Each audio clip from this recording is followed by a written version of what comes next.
Hold on. This is interesting. Okay, so it all takes place on a planet called Here we go. the Planet, with an ancient race of people called The Cetra. the Ancients, who were What? like magical hippies that could communicate with the planet. The planet is like a gusher. It's got that hard outside, but it's liquidy on the inside. And that liquidy stuff is It's people. It's souls. called the life stream, which is the essence of the planet, containing all the souls of everyone who's passed, and can be controlled by the ancients as a source of magic. When an ancient would pass on to the afterlife, they would call it returning to the promised land, which ends up being really important later on when it gets mistaken for an actual real life place, instead of just the afterlife.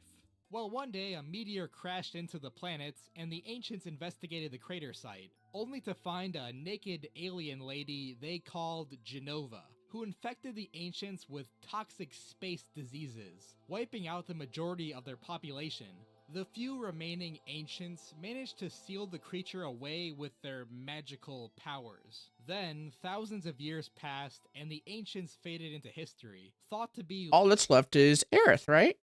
Her mom was one of the last long ancients. extinct, but their descendants, the humans, flourished. And humans did what humans do best And I thought the ancients was another name for the Cetra. and drained the planet of all of its natural resources. A corporation called Shinra began building big old reactors all across the planet, which were used to suck out the life stream and convert it to a source of energy they called Mako. Using the power of Mako, civilization quickly advanced, and also got a whole lot more polluted and green. On the bright side, they were also able to condense Mako into something they called materia, which lets the wielder use a variety of magic, like shoot fire or summon Bahamut. Well, Shinra realized that eventually the planet was going to run out of Mako, and so one intern was like, okay, I heard from my friend who heard from his uncle that there was once an ancient race of people called the Sentra. Side note, the Sentra is just another name for the ancients, who could control the life stream and lead the way to a promised land of eternal Mako. So Shinra searched across the planet and eventually found the crater site of Genova, and were like, well, I don't know what this is, but you can't prove that it isn't a Sentra. So they took her back to their lab to begin their experiment, which involved injecting Genova's cells into regular humans, combined with a whole bunch of Mako, in order to create a human-Sentra hybrid that could hopefully lead them to the promised land. Their plan was obviously unsuccessful because Genova wasn't a Sentra, but it did manage to mutate the test subjects into super soldiers. They named Sephiroth Soldier, but like in all caps.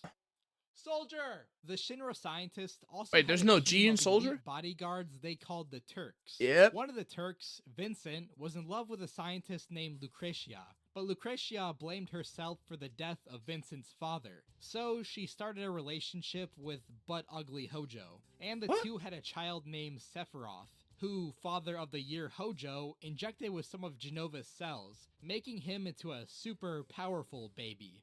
Vincent confronted Hojo about his baby experiments, but got shot, and then also experimented on.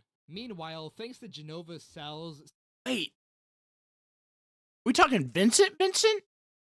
Like, Vampire Vincent? Vincent confronted Hojo about his baby experiments, but got shot, and then also experimented on.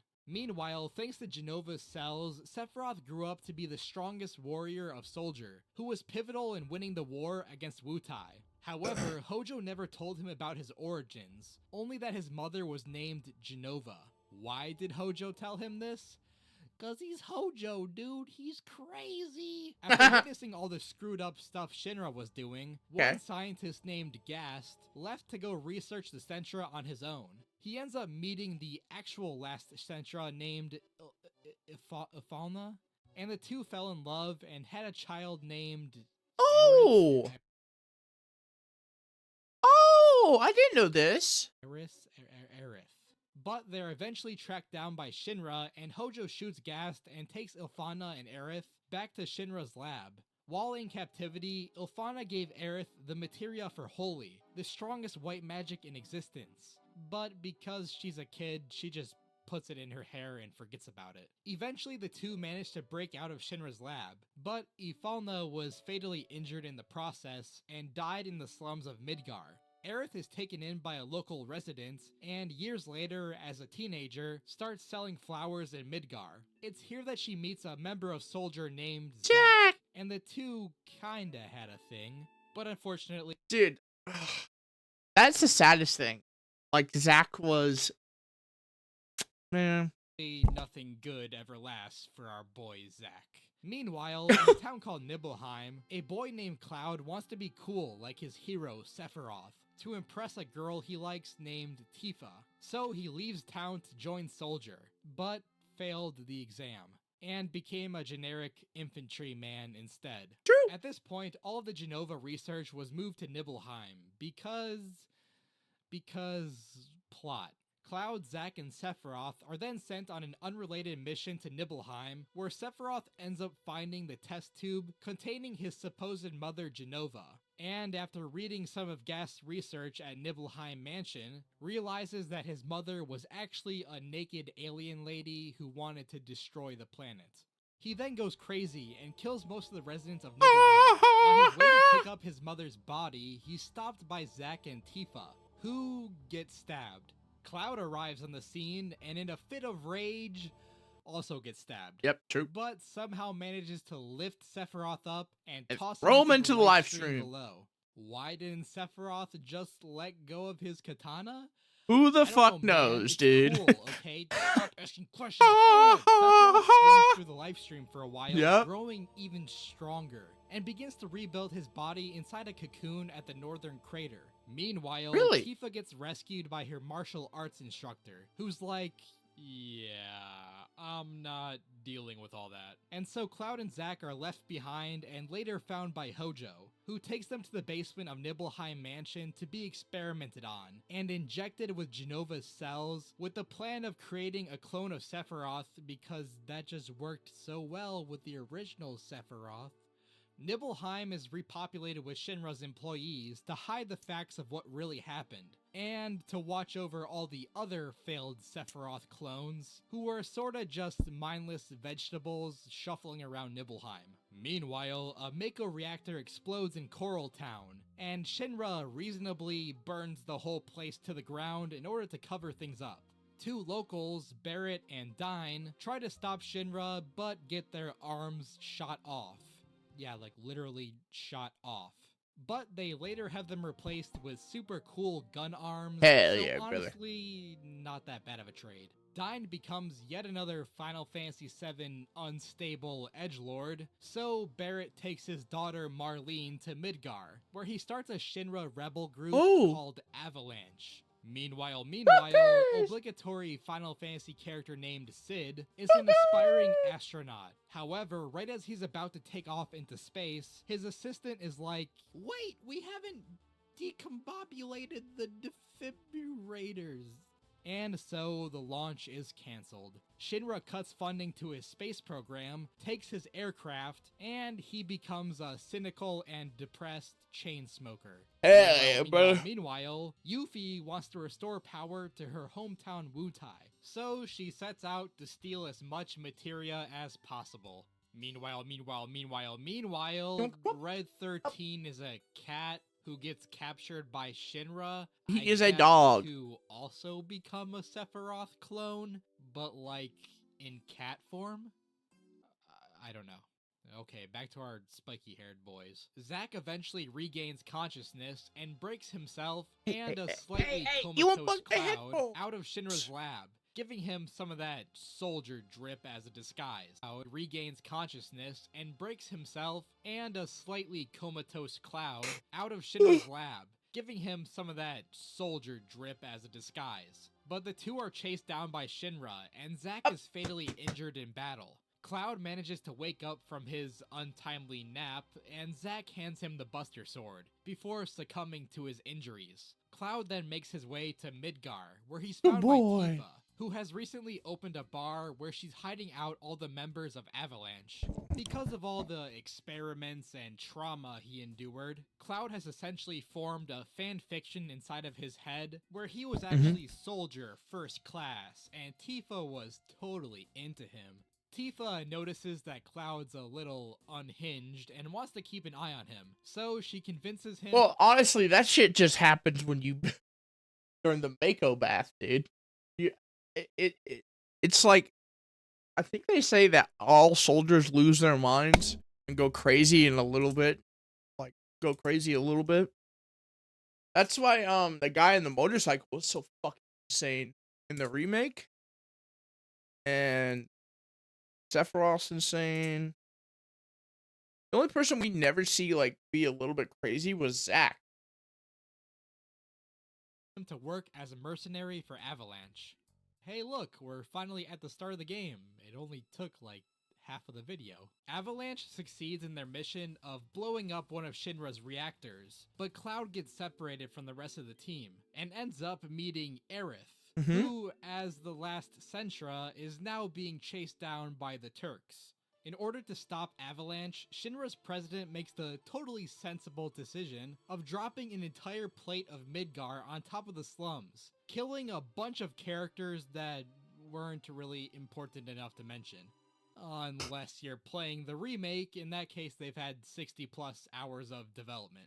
Aerith gets captured during the madness and is taken to Shinra's lab, where Hojo tries to get her to reproduce with a cat, because he's Hojo, dude, he's crazy! Cloud and the crew break the two out and reach the top of Shinra HQ, only to find out that President Shinra has died of natural causes.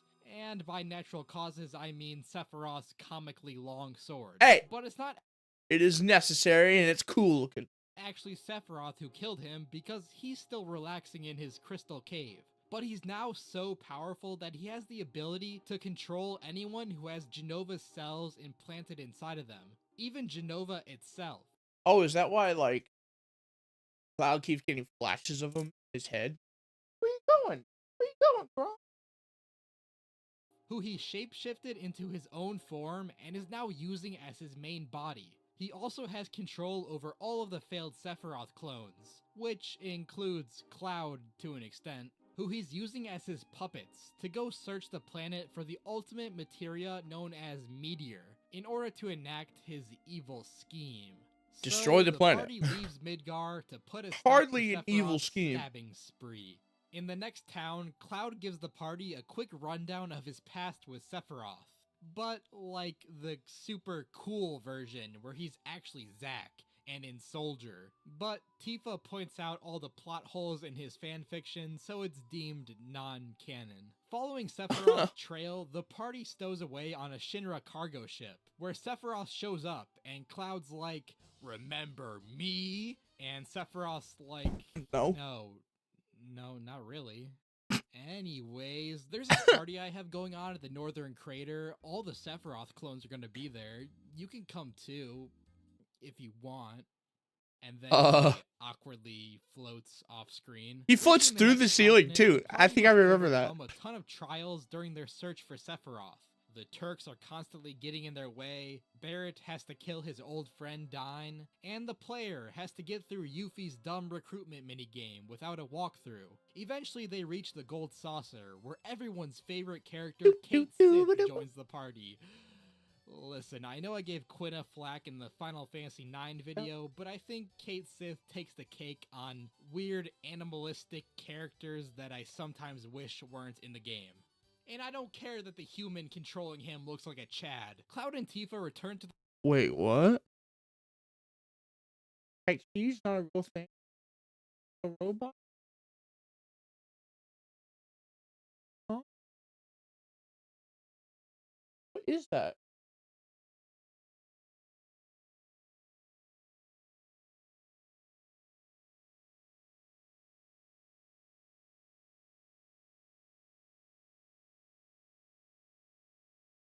Oh,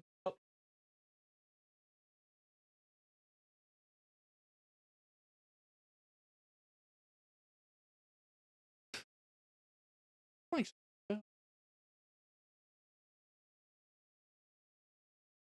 their hometown Nibelheim, but find it completely repopulated with Shinra staff and the weird vegetable clones. Sephiroth is waiting at the basement of Nibelheim's mansion and is like, hey, don't forget that you're invited to my party. It's over on the next continent, you know, only if you have nothing better to do. And Cloud's like, what? Think fast! And he throws a materia Think at fast, Cloud's chuckle face nuts. and then awkwardly floats off screen. The party also finds Vincent sleeping in a casket, and he's like, oh, y'all want to kill Hojo too? Alright, let's head out. But, like, in an edgy way. At Rocket Town, the party meets Sid, and they try to convince him to hand over his broken down plane so they can continue to chase after Sephiroth. They manage to take off, but crash land in the ocean, and so it becomes a makeshift boat. Somehow. Now, because this game's progression makes a ton of sense, the gang naturally has to go talk to the weapons seller, who is running a thriving business at a lone building literally in the middle of nowhere, where he tells Cloud about the Temple of the Ancients, which holds the ultimate black materia meteor. But to open the temple doors, you need a completely different materia, of which he sold to the buff man running Gold Saucer. After obtaining this materia, Kate Sith, everyone's favorite party member, steals it and hands it off to the Turks, revealing that he was actually a spy the whole time. And before Cloud can destroy him, he also reveals that he's holding Marlene and Aerith's mother captive in Midgard. What? Very cool. Love this character. The crew arrives later at the... I was excited to meet Kate Sith. I thought he was a cool little funny little guy. He is a bad guy? Temple and find one of the Turks all stabbed up from his encounter with natural causes. Going inside, they find Sephiroth, who explains his plan of using the black materia to summon Meteor, which will wound the planet so badly that all the life stream will flow to one place in order to heal it. At that point, Sephiroth will stand in the middle and soak it all up like a sponge to become ultra powerful, so he can destroy even more planets, since he's crazy and thinks he's supposed to follow in his planet-destroying mother's footsteps. He vanishes, and the party finds the black materia, but it has some kind of futuristic Indiana Jones trap set on it, where if you try to take it, the entire temple will condense, and it will kill everyone inside. Kate Sith is like, I'll stay behind and set the trap to atone for my actions.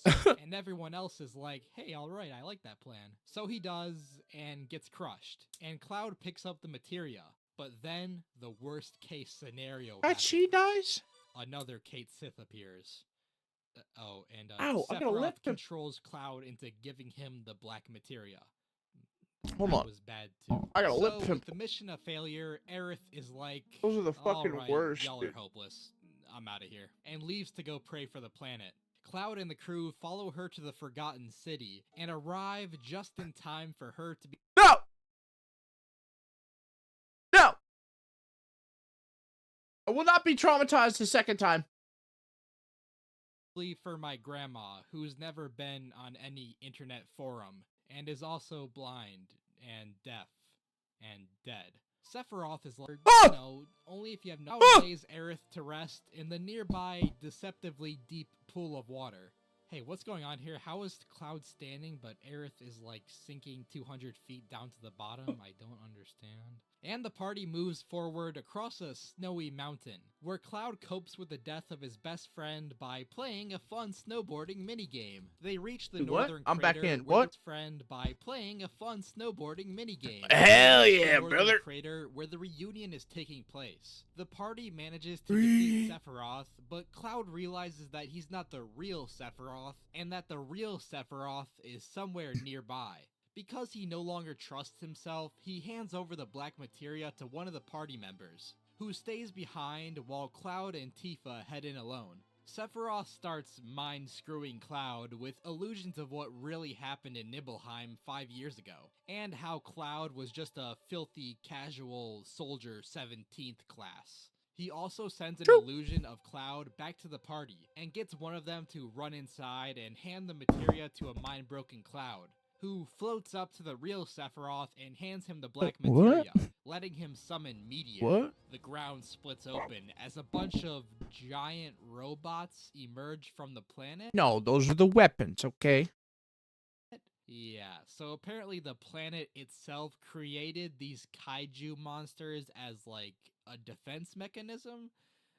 I don't know, it's stupid. Cloud falls into the planet's life stream and gets a double dose of Mako poisoning. He eventually washes up in a nearby town, Yeah, doesn't he, like, he goes into a fucking coma again? but is once again brain dead. The party finds him and Tifa decides to stay behind to help feed him his oatmeal. Meanwhile, the dumb kaiju monsters are like still fumbling around, not sure what to do, because they want to kill Sephiroth since he's the biggest threat to the planet, but since he has a magical barrier protecting him, they just settle for destroying whatever civilization they can find, which includes the town that Cloud and Tifa are staying at. Cloud once again takes a dip into the Mako pool as the two enter this weird Evangelion instrumentality world where Tifa can see inside Cloud's mind and searches through his scattered memories. Cloud comes to terms with being a soldier flunky, and Tifa finds out that Cloud actually does like her.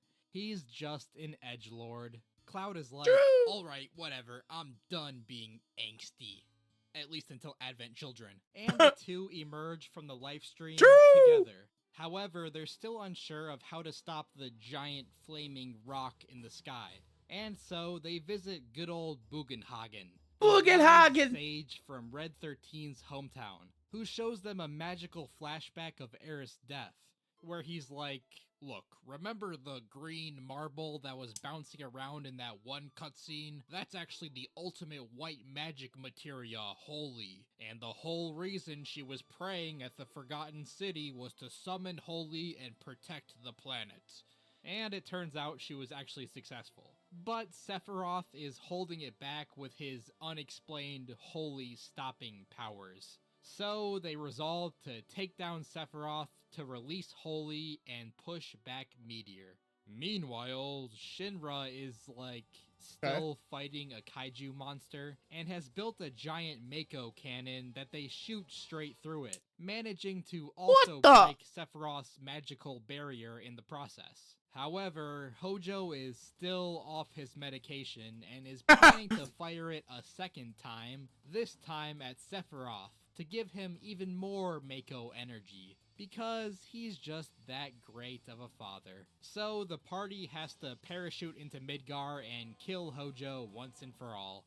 A week remains until Meteor will crash into the planet, and everyone in the party leaves to go spend some time with their loved ones, except Cloud and Tifa, who have a romantic night of lovemaking on the cold, hard Midgar soil. The rest of the party returns the next day, prepared to fight Sephiroth for the fate of the planet.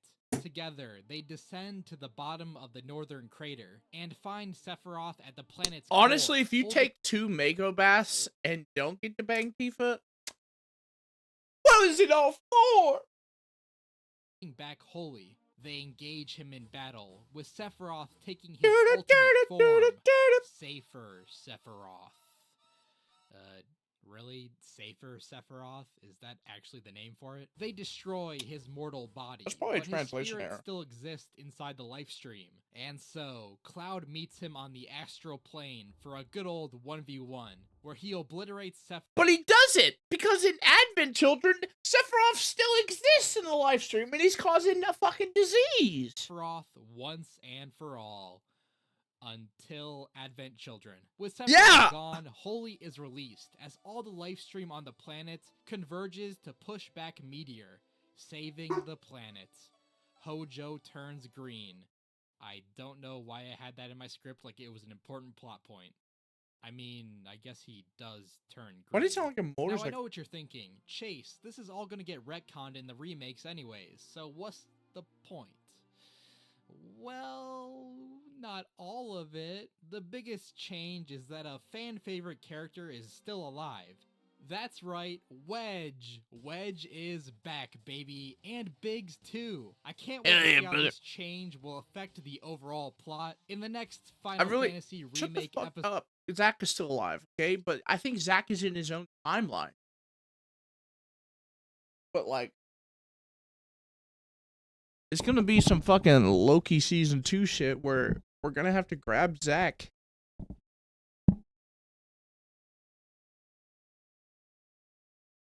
And get Sephiroth out of the fucking timeline. I don't know. Wow. Episode in the year 2027. Okay.